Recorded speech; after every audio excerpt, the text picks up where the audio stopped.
Hola, buenas tardes, ¿qué tal? Mi nombre es Germán Vizcay. Hoy junto a mi compañera Jimena Lazala vamos a abordar esta tercera clase de consejos para el buen uso de la voz hablada y el canto. Titulamos esta tercera clase La voz en el contexto. ¿Sí? Habíamos hablado, para repasar un poquito las clases que pueden ver, las dos clases anteriores, sobre impostación de la voz, terrenos donde pueden ir explorando para un poquito entrar en la técnica del canto, la modulación, y en esta vamos a tratar más distintos caminos por lo que podemos entrar al terreno de la interpretación, ¿no? Uno toma postura para entrar en ese terreno y explora muchos caminos integralmente, ¿sí? Intentamos acercarnos un poquito a la posibilidad de salirnos de esa cuestión que se transmite como una cosa natural, de que para desarrollar una interpretación rica uno tiene que nacer en un contexto, tiene que tener el papá, el familiar o estar en contacto con un museo de arte, con un profe de música, y alejarnos un poco de eso.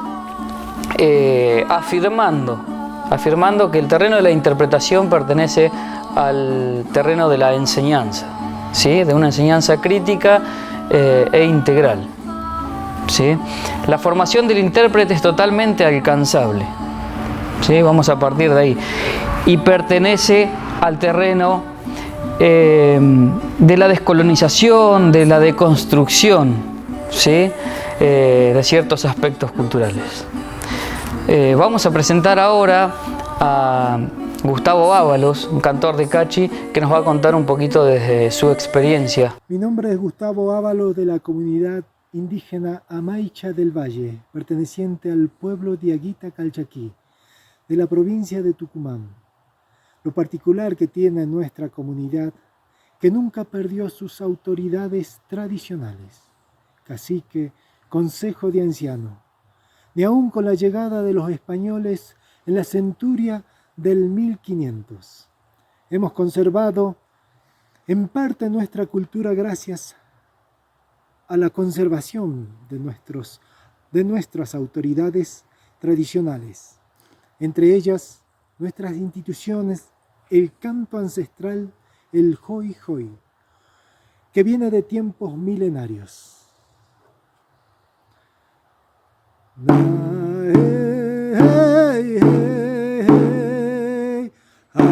Amaicheño soy,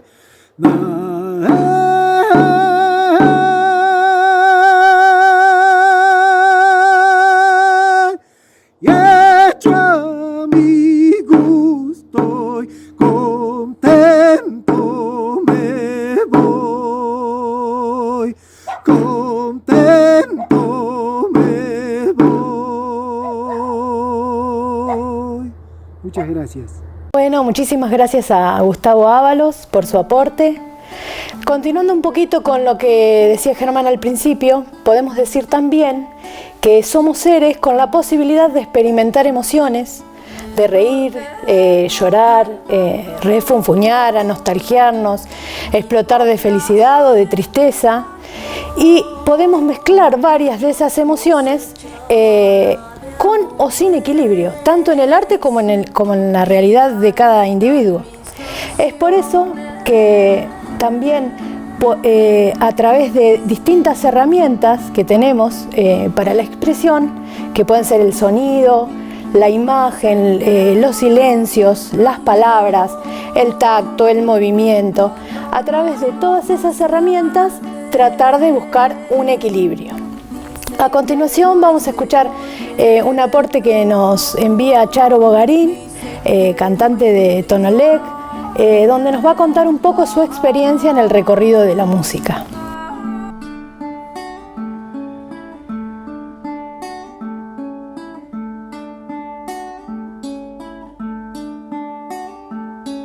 Del norte vengo cantando,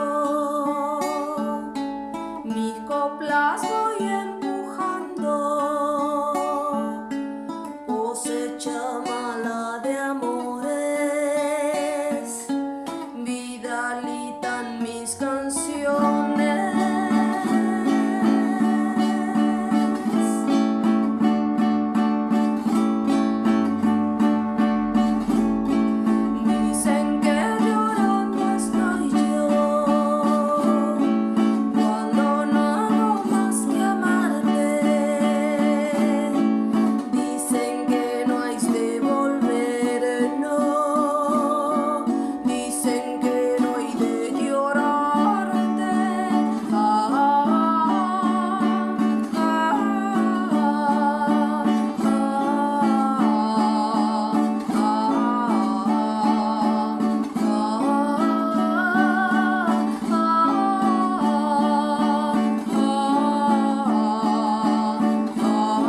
gente, ¿cómo les va? Aquí les habla la Charo Bogarín, la Charo en mi proyecto solista, cantante, compositora de Tonolec.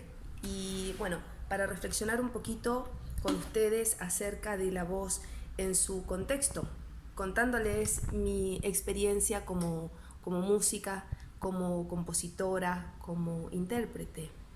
Yo empiezo mi carrera musical a componer, a cantar en el año 2000, o sea, pleno cambio de siglo XIX, de siglo XX a siglo XXI. Y hasta ese entonces mi manera de cantar, no profesionalmente, pero sí de cantar, a lo que yo tenía acostumbrado el oído, eran a voces europeas, a estilos pop de Estados Unidos, al rap, al hip hop. Y de repente en mi trabajo musical con Tonolec empezamos a investigar los cantos nativos de nuestro lugar de nacimiento y de crecimiento, Chaco y Formosa, ¿no? Con mi compañero Diego Pérez. A mí personalmente me tocó investigar y empaparme de las formas musicales de nuestras comunidades, de nuestras comunidades guaraní. Y creo que ahí se aplica más que nada esto de decir la voz en su contexto. Somos nuestro paisaje, somos nuestros sonidos, y la voz y nuestras composiciones debieran ser reflejo de ello, porque uno como intérprete, como compositor, cuando muestra sus obras, cuando muestra sus canciones, está develando a través de esas composiciones el paisaje de donde uno viene, porque somos el contexto, nuestra música es el contexto. Entonces, generalmente yo escuché a algunos periodistas que decían, bueno, Charo tiene la voz descolonizada. ¿Qué significa esto? Que justamente logré en mi voz, a través de escuchar y empaparme del canto de las mujeres de los niños guaraníes, del canto de nuestras copleras norteñas, encontré un modo propio, un paisaje propio en mi voz, que no fue a través de técnicas vocales, fue a través de escuchar y repetir, escuchar y replicar. Y esos son los tintes que tomaron mi voz como intérprete, y que a la hora de componer mis canciones o las canciones de Tonolec o cantos en lenguas ancestrales, yo también voy por esos lugares con mi voz, por lugares que tienen que ver con mi paisaje del norte argentino, que tienen que ver con mi ADN nativo. Podemos decir que se desarrolla la interpretación cuando el lector logra hacer una rica lectura de su historicidad, de sus decisiones, de los sucesos, de la historia, de la economía, la geografía, la historia, bueno, de muchos terrenos, de una cierta heterogeneidad, de una mirada abarcativa, por lo menos general, ¿sí? Todo eso va a enriquecer a nuestra interpretación de las áreas y personas que fueron formándonos y formando a nuestras sociedades y heterogéneas, ¿sí? No basta con la asimilación de conceptos, de información, ni siquiera con el rigor científico como algo instituyente, como algo determinante, ¿sí?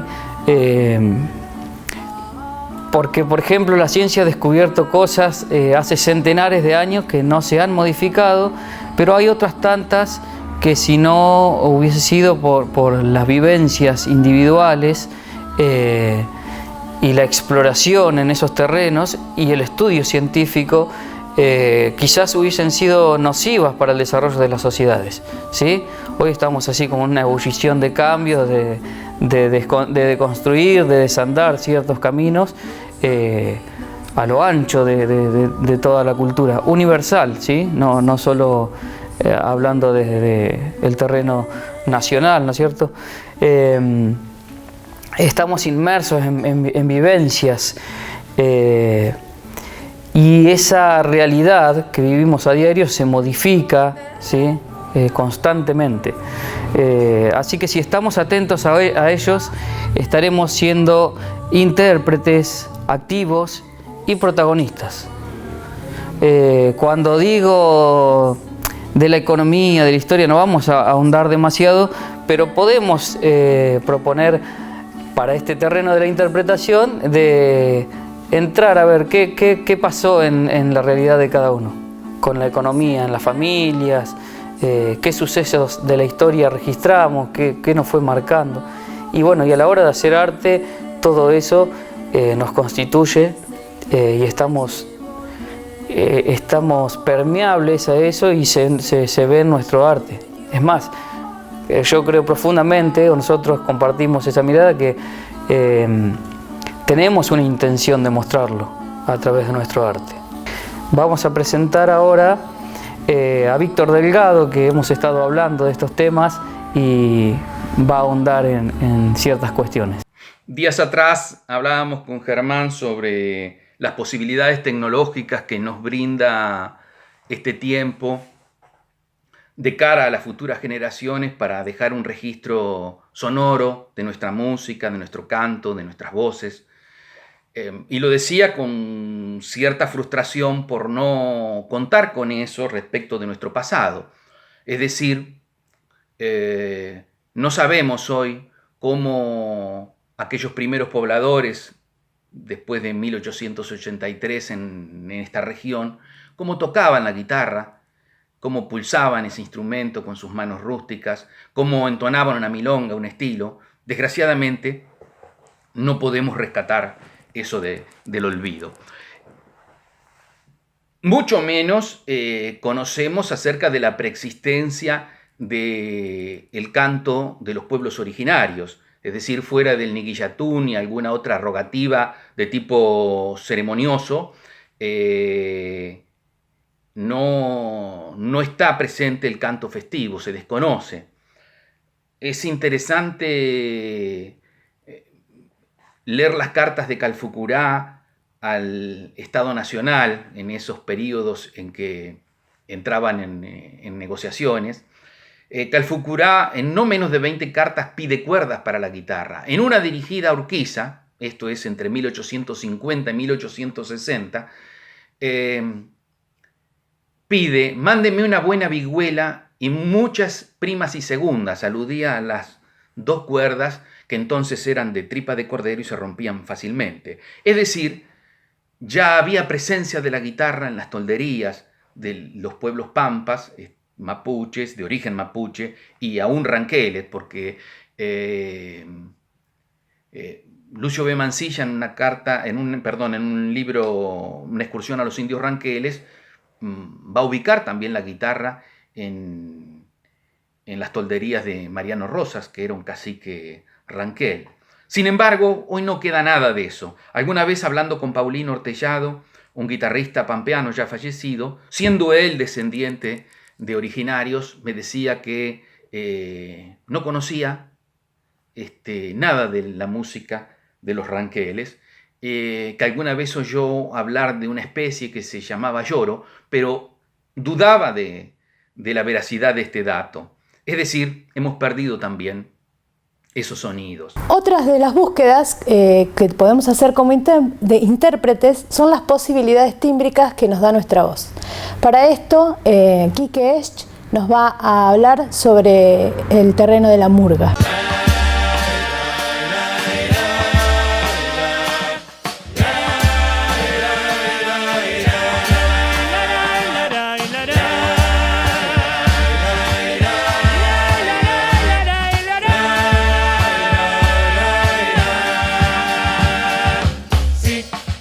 Susana va a saber de qué se trata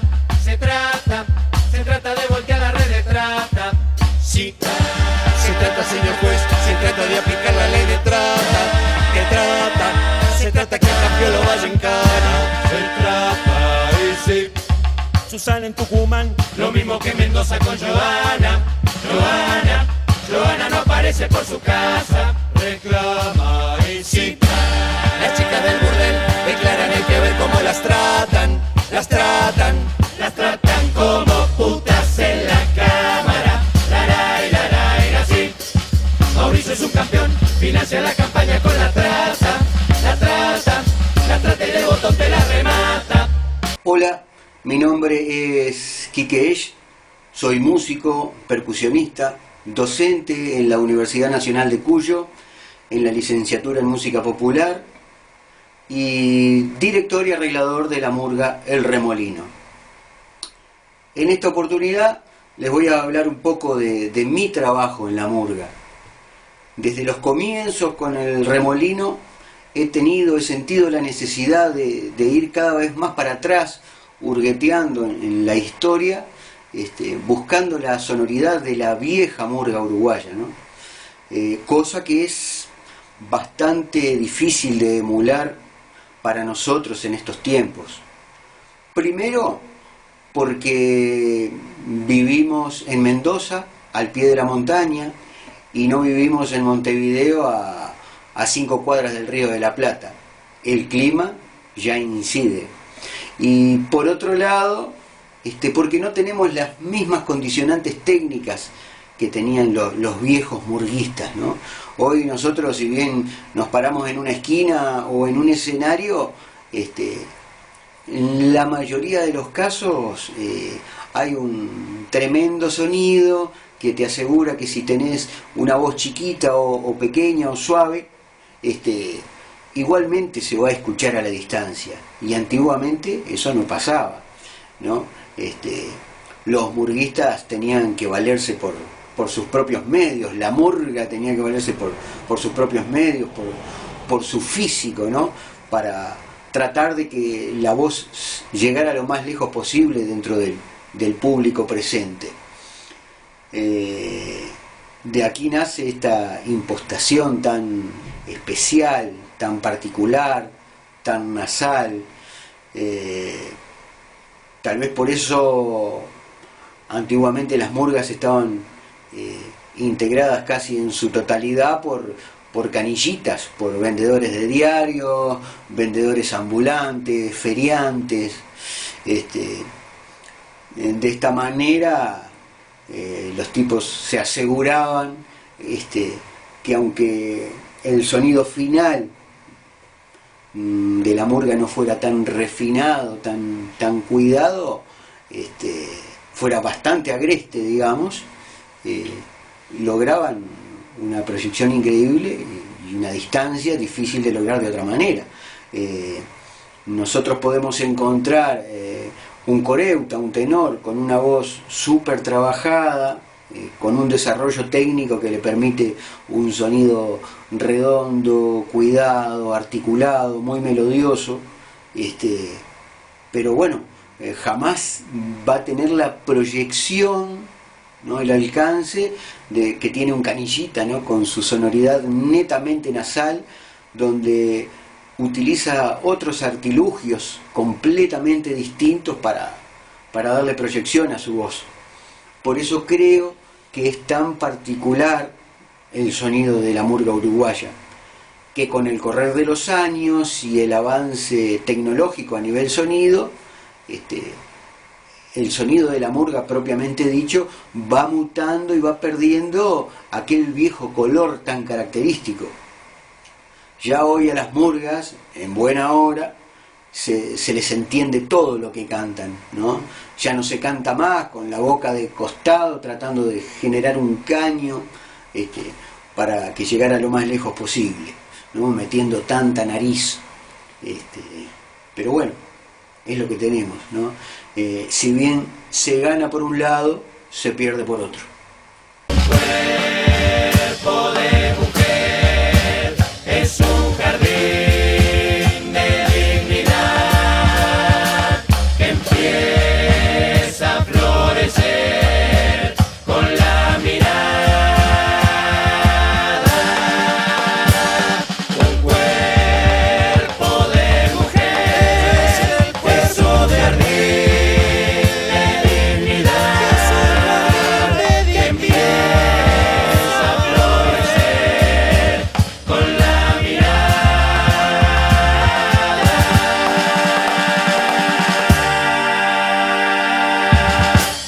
Bueno, los vamos a dejar un ratito con Pablo Muñoz Barras, cantante lírico, que va a hacer un desarrollo desde su área, cómo vivió él un poco su recorrido.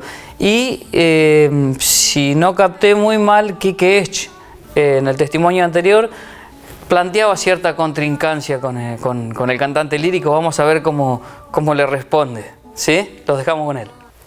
Hola, ¿qué tal? Mi nombre es Pablo Muñoz Barra, soy cantante lírico, tenor. Trabajo desde hace unos 15 años, como 16, en el Coro Estable de Bahía Blanca, dependiente de los organismos artísticos del sur de la provincia de Buenos Aires. Además de eso, también ejerzo como director coral y también trabajo como maestro de canto, es decir, dedico toda mi vida artística, por lo menos mi vida laboral, a todo lo que tiene que ver con la música, con lo que he estudiado. Mi interés por el canto lírico surge, por un lado, como fruto de querer mejorar lo que yo estaba haciendo. En un comienzo, si bien vengo de familia de músicos, como buen adolescente no le quería hacer caso a lo que me recomendaba mi padre, que era seguir estudiando música.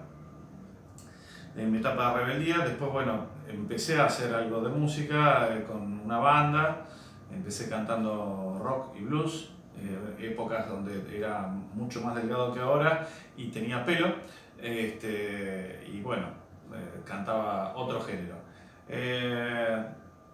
Querer mejorar la técnica vocal para no estropearme la voz me llevó a empezar a estudiar canto en el lugar donde yo estaba, donde vivía, que era General Roca, y casualmente el primer maestro con el que di era un profesor de canto lírico. El género lírico es como un mundo aparte, tiene distintas especializaciones, por decir así. La música antigua es una, la música sacra es otra, la ópera, en particular a mí, yo soy amante de la ópera y me he especializado en eso.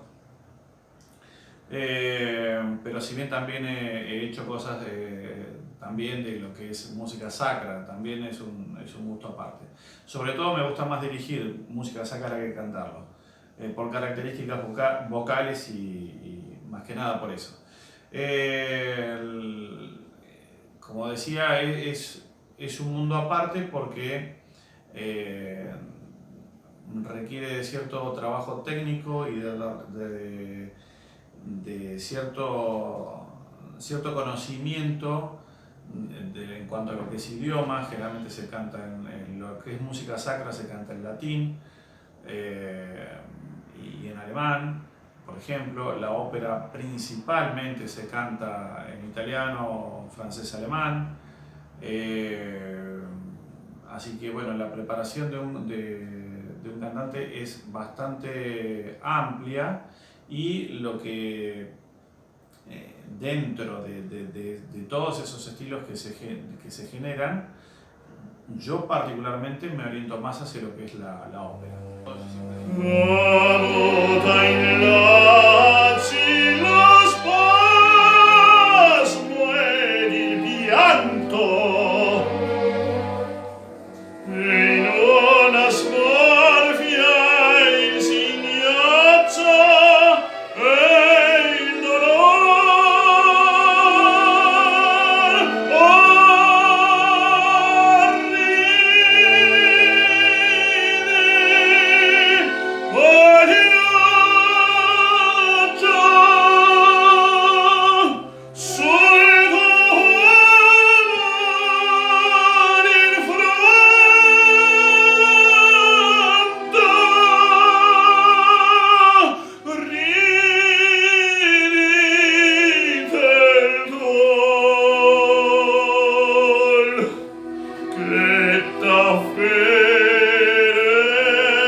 Cada tiempo tiene un universo sonoro Y siendo un poco más sutiles, podemos hablar también de los ruidos que se pierden, ¿no?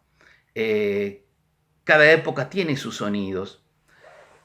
Yo, por ejemplo, podría recordar de mi infancia un sonido característico que era el del balde de zinc descendiendo hacia el aljibe y el rodar de la cadena metálica sobre la roldana, tan típico. En cada casa había un aljibe y ese sonido era muy familiar a nosotros. Ha desaparecido prácticamente. Ha desaparecido el ruido de las puertas cancel metálicas que a las 7 de la tarde, por ejemplo, en esta época, se cerraban y se echaba cadena. Y uno escuchaba en el vecindario ese sonido. El casco de los caballos sobre el pavimento, ¿no? Los cascos cerrados, sobre todo en los días de lluvia, que sonaba particularmente triste, eso se ha perdido.